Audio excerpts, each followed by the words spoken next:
Okay, now we're doing a quick video of how efficient this thing is in eating up cardboard. As you can see, we have overfilled the bin that we're putting it in.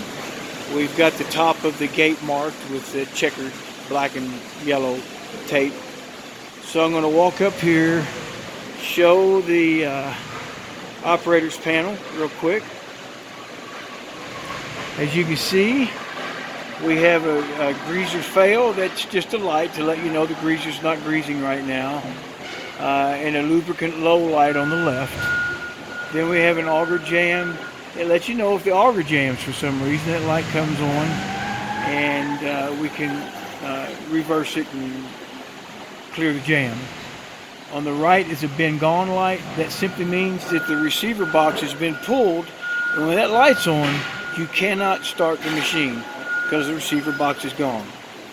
And here's your bin near full and your bin full lights. Near full will be set at about 80%, and bin full will be set at the maximum that we load that we want. And we've got our auger reverse. You just push that button, the auger reverses. We do not want to reverse that for more than 5 seconds because it's pulling OCC back into the hole in the wrong direction and could create a problem with the shaft. Then we have the start button, the auger start, and you don't hit the auger start until you turn the key switch on and you reset the reset button. Emergency stop is not on, and of course there's your greaser primer. If you need to, for instance, if your grease or fail or this other one comes on, then you need to prime your grease, or if you're refilling your grease, you can use the primer. So back to, we've hit the reset button.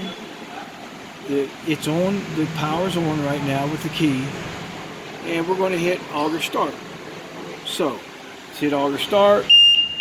We get our flashing lights and bells or whatever, and now the auger's running. Let's get over here, see if we can find a good spot. Let's see that booger moving.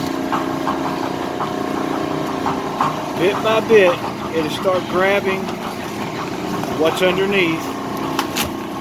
The big, what we call flight, you just saw it go by, towards the rear here is 60 inches tall. The one back in the back by the wall is 40 inches tall. So at all times, the taller flight is looking for something to grab and push it forward. Now everything that is in here, we've put in the most difficult way that we could for this to operate, and that is to have it land flat on top. And give it a few turns here, it'll eventually work its way to where it finds something to grab and start jerking stuff down in there.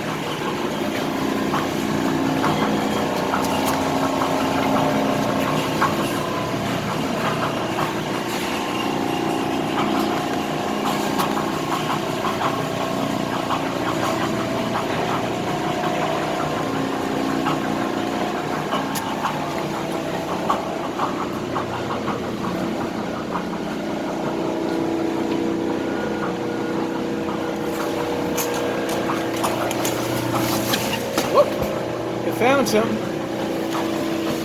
Now it's going to start doing its thing. Sometimes it takes it a minute to find a place to grab. When we put it in there flat like that, there's really nothing to grab. That's why a tapered auger is so important.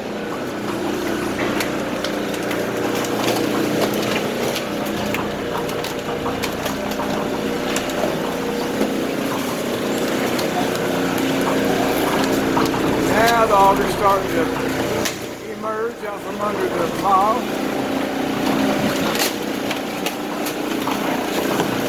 And eventually it'll just eat its way through it. At this point, they can throw in a couple more Gaylords, have no problem. I've had like 5 or 6 people throwing Gaylords in as fast as they could. stayed ahead of them. They couldn't keep up with them. So rather than make this a super long video, I'll give it another few seconds and then shut her off.